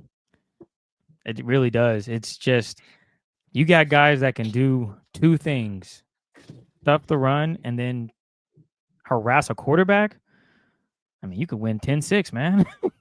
If that's what you really want to do. Like, it hasn't proven itself that you can win a Super Bowl with having just an elite defense and a not good O-line in that scenario. But if things happen where the Seahawks defense is number 1 in the NFL and allowing, let's say, 14 points per game, I'm willing to bet as bad as the offensive line could be.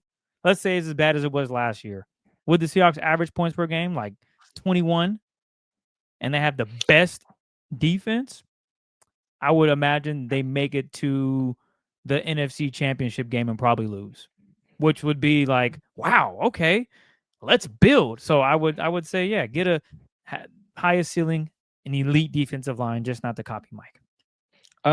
You know who was basically that team? Maybe not the D line, but just like the number one defense. The number one scoring defense last year was the Los Angeles Chargers.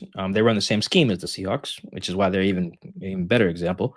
They also had like a not great O line, which showed up in the postseason quite a bit. So they won 11 games, won 11-6. They're a wild card. They went to Houston and couldn't block anybody, and they got their butt smacked. Burrow, or not Burrow, but Herbo threw 30 picks. Yeah, it was bad because his O-line just couldn't block, and then Justin Herbert's not a very clutch player. So that was a bad combo there. But I do think the reason why I picked the O-line is to avoid a situation like that where you do have the number one defense, which they did, and that helped them win a lot of games. And then, but when push comes to shove, if you can't move guys off the pill, you will go home. And yeah, it could get ugly for your Q. And yeah, I think look, the Vikings, same thing. The O-line went to hell last year, and so did Sam. Defense was still good, but Sam gone. They said, JJ McCarthy, come on down. So but I respect you being different though. Good job. Oh yeah, I try to make a case, even though you brought up the proof of the pudding. Like, hey, bro, if you do this, there is a strong possibility that the Seahawks will be out in the first round, which is it's a strong possibility. But hey, and you can still be one last to help you out here, or not help me to support the other part of that to say the top 15 O-line is not foolproof. The Broncos had a very good O-line as well, probably another top 10 one. Also had a very good defense. They had the defensive player of the year, I believe, and also didn't get out the first round. So you can have like the other good components we're mentioning too. You need a lot of stuff to get out of the first round, I guess is what we're saying here. But I just would prefer the good O-line because I'm tired of watching bad O-lines in Seattle. Fair enough. But look, we want to thank you guys for watching. We're not even done yet. Anywho, we got Grant Cohn. He covers the 49ers for SI, Sports Illustrated, and he's going to talk about that Niners matchup as the Seahawks take on the Niners week 1. 105 kickoff. Does that sound about right, Mike? Not 125, 105. Seahawks and Niners open up the season with a rival. So we're going to ask Grant about the receiving core, the offensive line, Kyle Shanahan, expectations defensively with Robert Saleh coming back to town. So this should be a fun one. Look forward to the post-game show, which will be after the game on Sunday, and we'll drop Monday. So Grant Cohn coming up next on the other side. All right, bringing in a first-time guest to the Seahawks Man-to-Man podcast to kick off our first opponent preview of the 2025 season. I'm very delighted to bring on Grant Cohn, who covers the 49ers on SI. Grant, welcome to the Seahawks Man-to-Man podcast. How are you?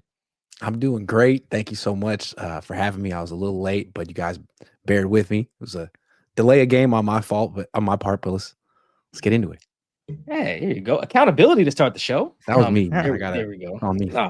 No, that's all right. We're happy to have you. Let's go big picture on the 49ers real quick before we get to the ins and outs of the matchup and how each team will kind of fare on Sunday at Lumen Field. I am a big Kyle Shanahan guy. He's kind of like when I'm projecting how the 49ers are going to do in any given season, it's like a little flow chart. Do the 49ers have Kyle Shanahan? The answer is yes. Then they will be successful and probably make a deep playoff run. Do they not have him? Well, then no, they won't, and I think you can go injuries to be part of that flow chart as well. Long way of saying, I think if they have him, I give the benefit of the doubt every year, no matter injuries, general makeup of the roster, quarterback damn near, because I've seen him make a title game with Jimmy G.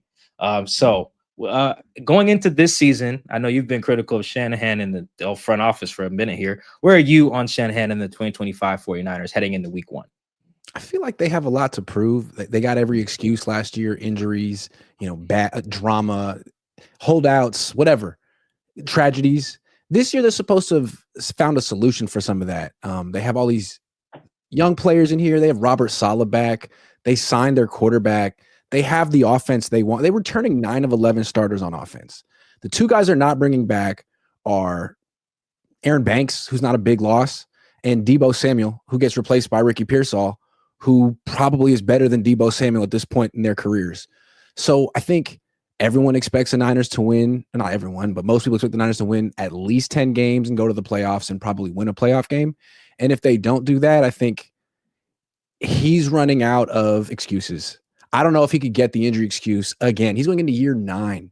And when he would have down seasons, he could point at injuries or Jimmy. I mean, our quarterback is Jimmy Garoppolo. Look, and that was valid. Now it's not. Now it's Brock, and Brock's much better than Jimmy. And if they have another down season, I wonder if people will point at Brock and his contract or the play caller. So I think there's a lot at stake for Kyle Shanahan this year. What would you like to see him prove? Well, what was interesting about the Niners last year is they were 6-11. They were in so many close games, and they lost darn near all of them. And you could blame the kicker, the play caller, or the quarterback, but it was usually some type of combination of the three. And so I just want to see what they do in close games this year. When they were on this run in 2022 and 2023 with Purdy on a rookie deal and prime Christian McCaffrey, they often just blew teams out. Like the game was over in the third quarter and they were cruising the rest of the way. They're not going to be in games like that anymore because of the way their roster is constructed. They're going to be in close games, and can they win those? Like that was new ground for Brock last year. And if you look at his splits, like go on ESPN and check out his numbers in the fourth quarter of games that are within 7 points one way or another, they're alarmingly bad.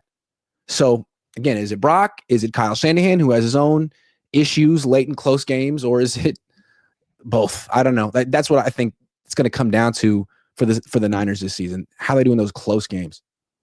Well, I think the defense will play a big role in that as well. As you mentioned, Robert Saleh, he's back where it all began pretty much for him. And can he get this unit back to the top of the mountain? They lost some key players. Cornerbacks are very, I can neither say his name. So we're just going to go Mr. Ward, Dre Greenlaw, Charvarius. Thank you. You got it nailed down. Javon Hargrave, Isaac, cornerback. So week 1, they got a decent test. Are you confident that coming into this game, they're going to be ready and rock and rolling? I don't know about that. I mean, they have 8 new starters on defense. A lot of these guys that are going to be playing are rookies. And, Michael Williams, the first-round pick, played 0 preseason games. So, in a way, this is sort of the beginning of the preseason for the Niners defense. And if they had a lot of missed assignments, mistakes in this game in Seattle, where it's tough to communicate more for the offense, I wouldn't necessarily be surprised. That being said, I think the Niners' defensive issues are a little overstated. Like they were 29th in points allowed last year, which is awful, but they were 8th in yards allowed.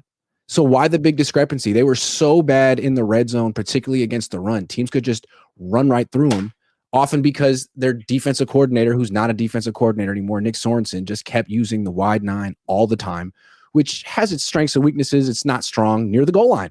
Now I think Robert Saleh is just so much more commonsensical. He's just better, that I think they can shore that up, give up fewer easy layup touchdowns, and have at least an average defense that should get better as the season goes on with all these young players. The oldest starter on the defense is Fred Warner. Wow. You still have Nick Bosa. I think Deommodore Lenoir is one of the more underrated players in the league. Like he hasn't gone to a Pro Bowl, but he's been one of the more consistent corners the last 2 seasons, and I don't know many guys who can play in the slot as well as outside as well as he can. Well, speaking of Mr. Lenoir, DK's gone, and he did he went on Instagram Live and just decided to have a field day. So for a lot of the people that are watching on YouTube, I'll pull it up for you guys in case you missed it. It's about 30 seconds, and it's him talking about JSN and DK leaving and how he don't want that to happen. I let DK leave. Y'all can't do that. How am I have fun out there? The Jigba, he be crying all day. He cry. That's all he do is cry. Ref, he holding, ref. Oh no, don't hurt me. Cry, baby. Bro, I'm not worried about JSN. I'm not. He know that. But back to DK. We can't let you leave, bro. Unless you want to be a Niner. He gone. DK is gone. And what's cool about Lenoir is he does a lot of this, but you look at what he's done this past season, I'm thinking, okay, targeted 74 times, third among slot corners. Has also allowed a passer rating of 67.4 last season, which is third lowest in the NFL. That's a check for me. Also allowed 5.7 yards per target, 10th fewest among the slot corner group. So he's How many definitely touchdowns did he barking. give up? I'm not sure how many touchdowns. Do you know how many he gave up off It might top? have been 0. So Dude's been pretty locked in. And what I love about him is he talks crap, but he like wants the smoke. He's not making excuses, and he usually backs it up. Like he's a little bit of a gambler, but it's gotten to the point where people don't test him so much anymore. I mean, if you throw it Deommodore Lenoir 5 times in the game, one of those passes is getting broken up, and you better hope he doesn't get both hands on it. So for my question for you is, do you think he's up for this big challenge on Sunday? Because again, he just talked about this in the offseason. And JSN, I think he's taking the next step. Obviously, there is no DK. And the offense for the Seahawks has completely changed. They are looking to do what the Niners have done for the years, which is run the football, ground and pound, and then beat you with crosses over the middle. Do you see Lenoir being up for this challenge? And how does it fare for JSN in the Seahawks offense? Yeah, I think Lenoir's up for the challenge, but I think it's a little bit more nuanced than that. So in the past, with Steve Wilks was a defensive coordinator, he would take Javarius Ward and have him travel and cover, say, DK Metcalf, wherever he lined up. Now you got Robert Saleh back, and he's really good, but he also has certain things that are kind of his quirks. And he's taking Lenoir, who's one of the best nickels in the league, and moving him outside full time. It's like, okay. So theoretically, the Seahawks don't have to test him at all. You could just go to the other 2/3 of the field and test Renardo Green and rookie Upton Stout. Upton Stout didn't play a single preseason game. And I mean, if he's not ready for that matchup, if Jackson Smith and Jigba is just roasting rookie Upton Stout, by halftime, Saleh's going to have to scrap his entire plan for the season and moves Lenoir back in the slot. That actually happened week 1 with the Niners and Steve Wilks. He wanted to do the same thing with Lenoir, and by halftime he was like, "Save me, please." So I'm curious. Lenoir is ready, but the question is, do the Niners have enough other guys around him in the secondary that to force you to actually challenge Lenoir? So half the time when he's talking crap, I wonder if he's like trying to bait people. It's like, stop throwing at Renardo, throw at me. Oh man, so I know the Seahawks are aware of our show, and if we say something inflammatory, it'll get to them. I don't know if the Niners have that same plug to us. Maybe since you're on here, perhaps it'll get their attention. If so, dear Robert Saleh, do not deprive us of Lenoir and JSN matchups on Sunday. I beg of you, on behalf of the Seahawks Man to Man podcast, I formally request as many Lenoir JSN matchups as possible, even if it's run blocking, even if they just have to block each other. I am perfectly okay with that. I want that. I desire to watch that on Sunday. That's my formal request for Robert Saleh. I need that. Chris, we got anything else on defense before we switch? I will add one more for you. In regards to the D line, you said it's pretty young, right? For that defensive line outside of Bosa. What are you expecting in terms of defending the run? Because as I mentioned previously, the Seahawks are trying to really say, yeah, we know who we are identity-wise. We're going to run the football. And if you can't stop it, you can expect a really strong game from the Seahawks on the ground. Does that have you concerned regarding that defense? Like, we got a couple of young guys. Fred Warner's literally the best linebacker, but there's only 2 guys returning on this defense that are actually ready for this challenge. Yeah, I mean, the Seahawks are going to be so much more committed to running the ball than they've been in the past, and Gray Zabel's a big upgrade, 2 good running backs. The thing with the Niners, like if they're really committed to running the wide 9 all game, they're going to get blown off the ball and they're going to give up like 250 yards on the ground. But I don't think that's how it's going to go down. If you really watch the Niners in the preseason, Saleh would sprinkle in some 5-man fronts where you take an outside linebacker, stand them up on the line of scrimmage in a 2-point stance. But it's a whole different look. And I think, especially if Jalen Milroe is going to get some looks in the red zone, they're prepared for all of that. And I mean, the way I look at it is Bosa's a hell of a player. They can set edges. Kyle Williams can do a good job defending the run on the edge as a rookie, theoretically. But you're asking rookie D tackles to be good run defenders? Like, that's kind of a grown man job. I mean, you can ask rookies to rush the quarterback, but stopping the run requires a whole lot of strength and technique and grit and effort. I mean, I don't know. So Alfred Collins, the 2nd-round pick, if he's getting double teamed left and right, he could get blocked off the field. But if they have a 5-man front, like build kind of a wall and stop the run that way and sort of dare teams to pass, I mean, at least they could handle one issue, and then they'll see how they defend the the pass. I don't know what kind of pass rush they're going to have. They have Nick Bosa, Bryce Huff, and you tell me, blitzes and stuff. But at least stopping the run and forcing Sam Darnold to beat him week 1, I think that's probably what they're going to try to do. Oh man, blitzes and stuff. Blitzes and stuff. I like that. I know. I do. Nick Bosa was he's always a problem for the Seahawks. His injury really tipped the scales in that game in week 11 of last year. I think all of the Seahawks touchdown drives happened immediately after he got hurt. That was Gino got so confident after that happened. It was incredible. He did. And to Gino's credit, I would be excited if 97 left the field too. I can't blame him. It's the same thing. I know Seahawks fans and analysts are really like pro Gino, and I'm not anti Gino. It's just I don't watch Seahawks as much. I just would watch him when they played the Niners, and he would always play his worst against the Niners. And it wasn't that he played bad. He just looked like looking at God, like, why is this happening? And I'm like, man, I don't have any confidence in you. When Russell Wilson played, he always won. What's going on, Gino? So I'm just saying. No, it is interesting. Maybe not just for only watching a guy in detail when he plays one team, but I do think Gino was a victim of, like, in terms of how he's perceived. If you watch him every week, you're like, oh, this guy has really good moments. But if you only watch him say against whoever your team is, or on primetime, I think his primetime showings were not particularly great relative to his normal standard. He was 0-5 against the Niners at one point. It was like, that was rough. That was bad. So if you only watched him in great detail when he plays the Niners, you're like, this guy's not that good. He's physically intimidated by Nick Bosa. Come on, Gino. But then when Nick Bosa went out, Geno Smith was so good in the second half of that game. I was like, oh, this is what everyone's talking about. Oh, yes, I see absolutely. It. He's good. Yeah, led a 2-minute drive, and I think they scored 2 touchdowns immediately after Nick. He won the game on a scramble for a touchdown. It's like, God.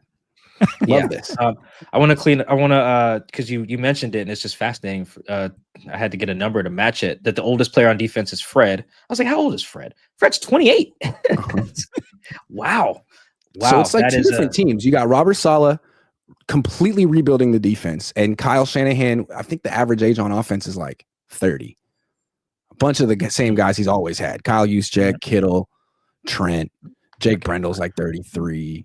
I mean, it's the same crew, so no excuses. While the defense is figuring it out, the offense should be ready to go, ready to carry the team. Kyle Shanahan's the best. Brock's really good. Like, what are the excuses? I want to know. I'm picking them to win. I don't want to give it away, but I think they should be expected to beat the Seahawks even in Seattle week 1. Well, they're favorites, 2.5 points. Put a pin in that. We will come back to it. Sorry. I did just want to. No, you're good. You're good. I did just want to throw out Fred's age because I was like, how old is Fred? It can't be that old. Yeah, he's 20. He turns 29 in November, but still, 29-year-old being the oldest guy on the defense. That's pretty fascinating. The youth movement over there. Yes. Let's pivot to the offense. I want to talk about Brock. You mentioned his crunch time, so I looked it up. Okay, so this is according to True Media. I forget the parameters you gave, but I just decided to plug in 2023, 2024, fourth quarter and overtime score differential -8-0. So a 1-possession game to a tie game. I used EPA per drop back. It's a nerdy stat, but whatever. Let's just go with that because I think it supports your point. Sure. Of the 34 quarterbacks who qualify with those parameters I just set, Purdy ranks 31st in drop back EPA. Surprising, right? Because it's like, this guy's been in playoff games, this guy's been clutch, and he's had his moments. But when you look at his whole career, it's like, what is that? Wow. Who else is down there? Like Kyler? Yeah, so I'm going to read you the bottom 5 here in order from worst to fifth worst. Fields, Caleb Williams, Aiden O'Connell, Brock, and then Trevor Lawrence. Surprisingly. And Kyler is 23rd. Geno 19th in that same span. Who else is in the division? Stafford's in here somewhere.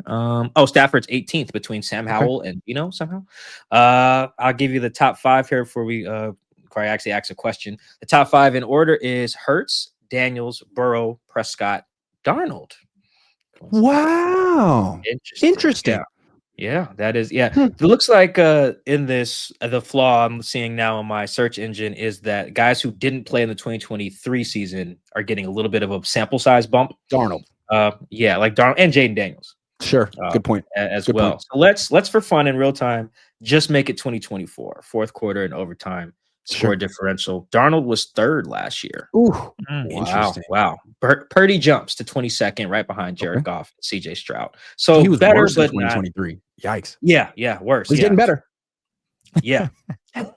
Yeah, I guess mean, that's his one way INT to look at ratio, it. man, he threw a lot of picks to lose games last year. Like the Niners were having this awful season, but then they had this make or break game, I think week 15, 16 against the Rams. They win the game, they're right in it, and they lost 12-6. The defense showed up, and he threw like a killer pick in the fourth quarter to Jawan Jennings, running a fade route, triple covered. It's like, Brock, you make good decisions. I thought you made good decisions. What was that? You process. You find the open guy. That way you forced it. And he did it the next week against the Dolphins. I mean, a little alarming. But he what's so endearing about Brock is he always like owns up to it. It's like, I got to get back to the way I was playing as a rookie. I'm just trying to force it, trying to be a superhero over here. But Christian's back, and I just got to execute. It's like, yes. So I still have confidence in Brock.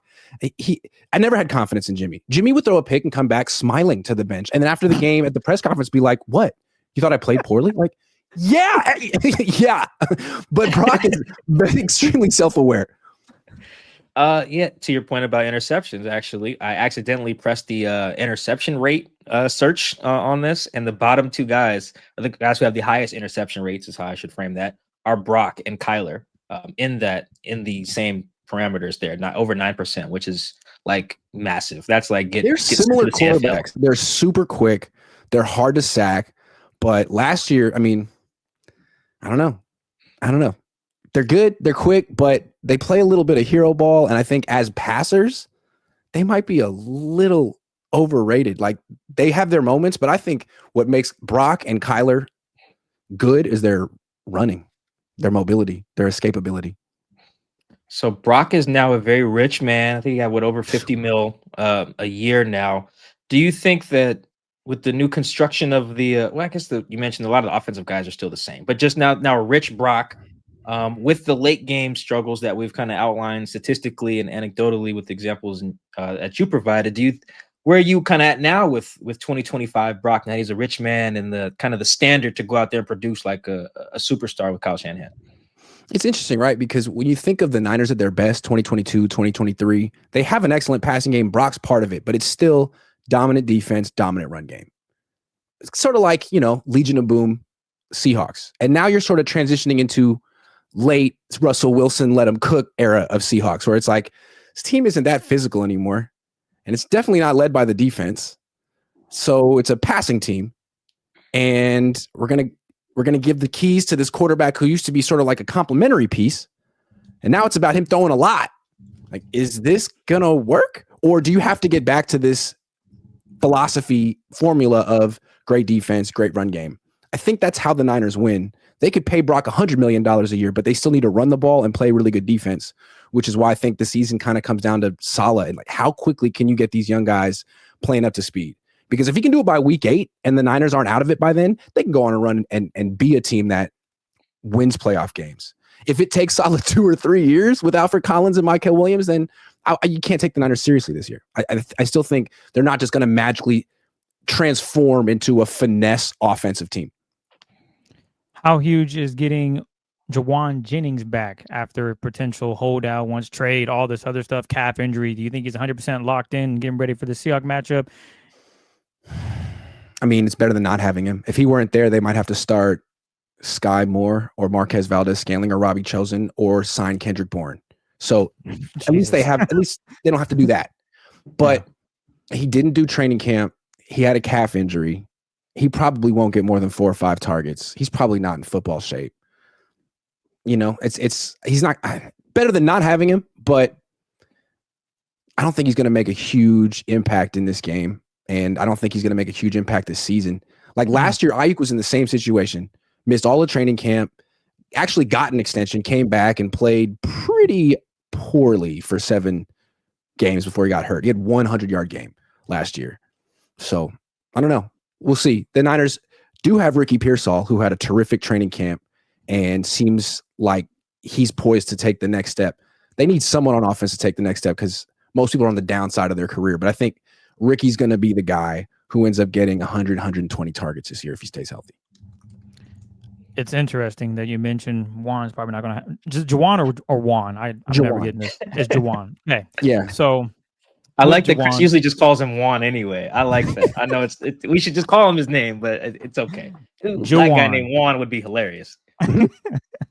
Juwan last season against the Seahawks in that week 11 game, he actually went crazy. He had, I think, 11 targets, 10 catches, 90 yards, and a tug. So I'm sure the Seahawks fans that are watching this show are like, yes, he's not going to play well. That's great.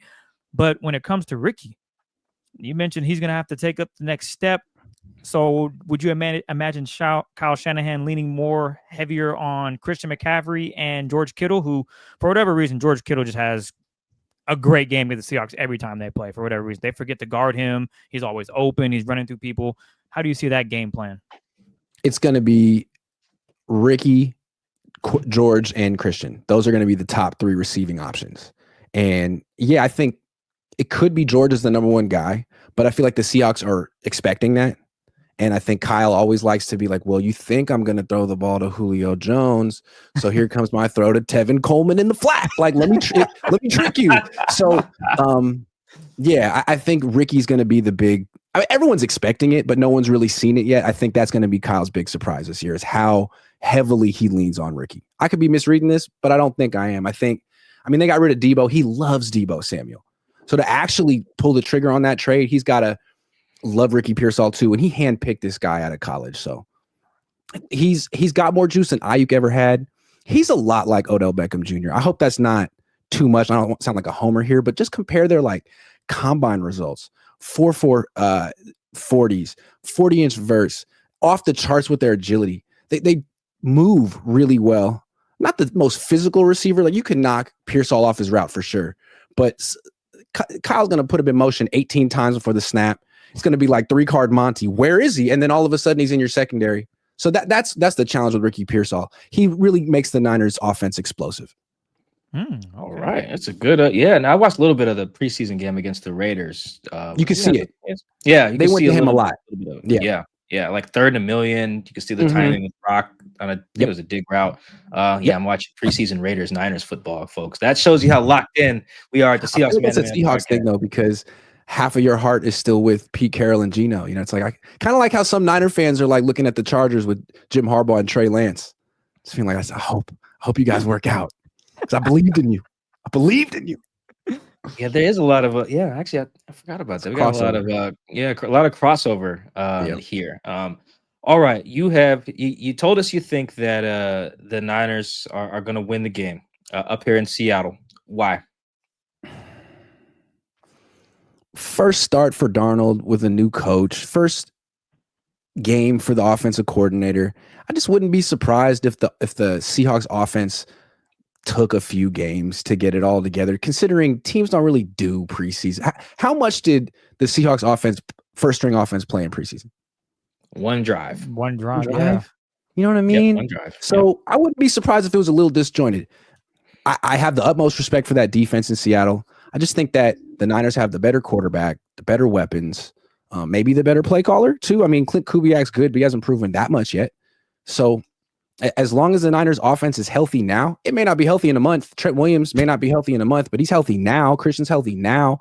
Even without Brandon Ayuk, I think they probably have enough on offense to pull this one out. But again, if it's close, the Niners find in the Kyle Shanahan era, if you watch him closely, what's so frustrating about him is that like when he loses, he tends to beat himself. Or when the Niners lose, they tend to beat themselves. So it's like some mind-numbing interception right to a linebacker with 4 minutes left in the game that they were controlling. You know, it's like, how much confidence do I have in them in a close game? Not much. That being said, I'm picking them, and I don't know why, but I am. Yeah, I was like, wait a minute, how did we land here? Here's my thought process: if I pick them to win and they win, I could be like, all right, cool, they did what they were supposed to do. But if I pick them to lose and they win, then I got to make a big deal out of them. But if I pick them to win and they lose, then I can say, hold on, this is alarming. And I do feel like whichever team loses this game is going to feel real bitter about it. I think the Seahawks feel they should win this game. I think the Niners feel they should win this game. So whoever loses is going to have a real bitter start to their season. Oh yeah, I agree with that. I think both teams are gonna. Every team wants to start 1-0, right? Duh. But these two in particular, like the ability or inability to beat the other, has been tied to job security for the better part of like the last decade. Like if you're the head coach, you can't beat the coach in Seattle or can't beat the coach in San Fran, you don't last long. Generally speaking, Pete got a lot of guys fired in the whole division, but over there as well. And then I firmly believe Shanahan and McVay got Pete fired, right? Couldn't beat him anymore.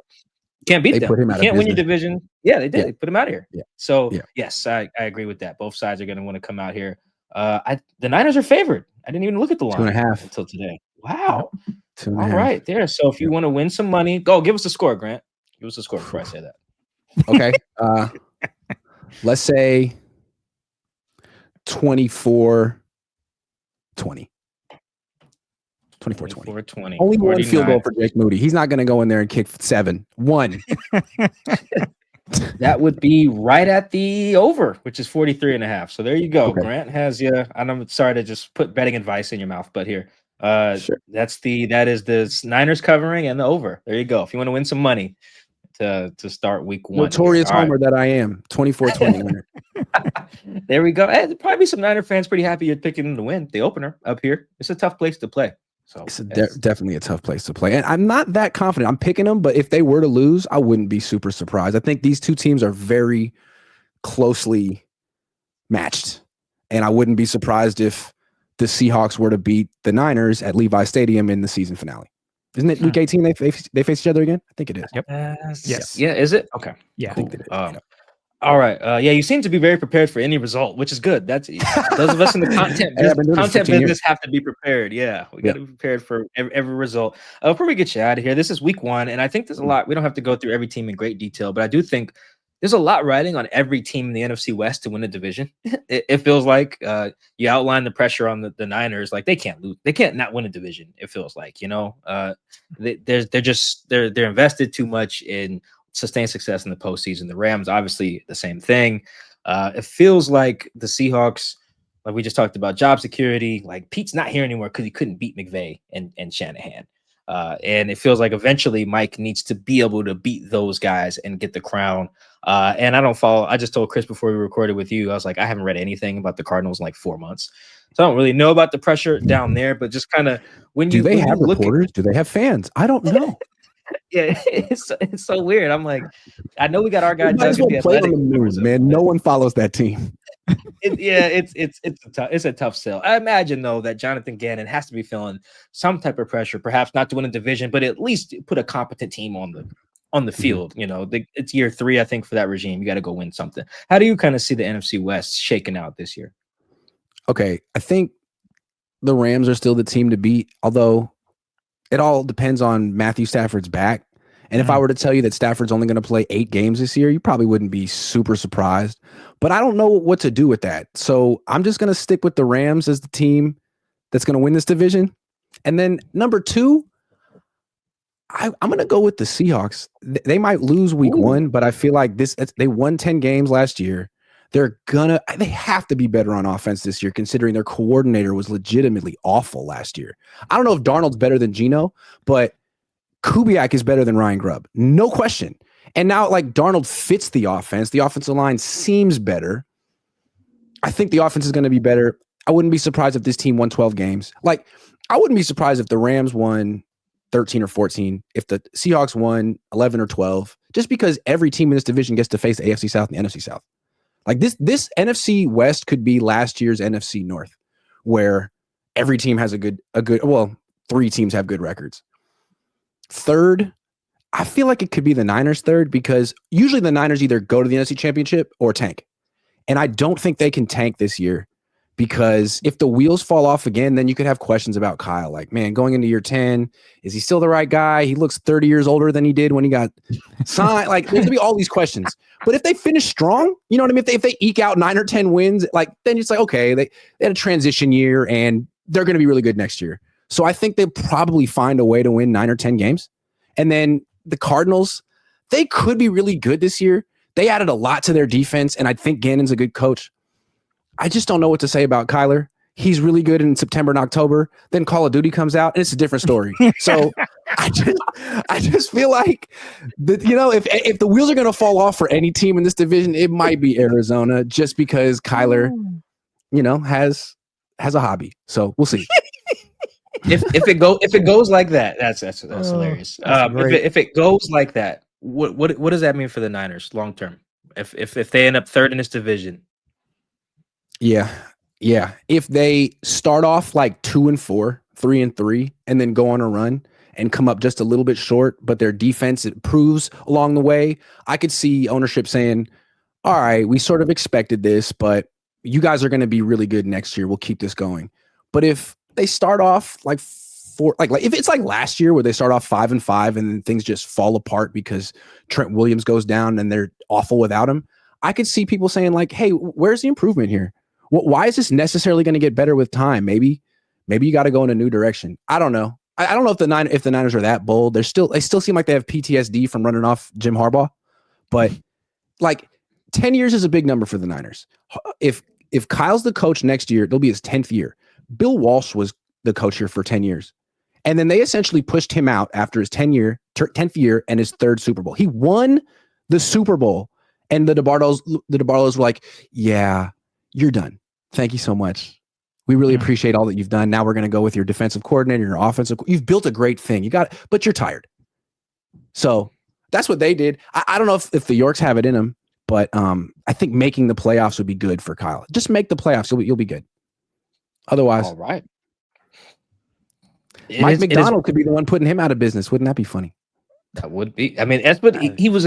Maybe not this. This is a cynical look at it, but that's what he was hired to do, essentially. Like put a stop to that. Yeah, I got that for you. I got this from Hawk Blogger, my guy Brian Nemhauser. So what McDonald is really good at, I mean, you guys would know better than me, but dialing up unblocked pressure. He's really good at the simulated pressure and confusing offenses who are trying to figure out who's going to rush, and then boom, this you didn't think this, and then he is, and then okay, so 13% of the time they got unblocked pressure last year. The Seahawks, the Niners with Brock Purdy, they gave up unblocked pressure 10% of the time, most in the league. So the biggest weakness of Kyle Shanahan's system, and you'll see this with Kubiak, which is interesting that you would hire Kubiak. Anyway, the biggest weakness is they don't let the quarterback set the protections. It's the center. And the center just has a different view. He's lower down. Can you really see the strong safety? How good of a view do you have on that nickel back? And the guy gets it wrong a lot. So that's how you beat the Niners.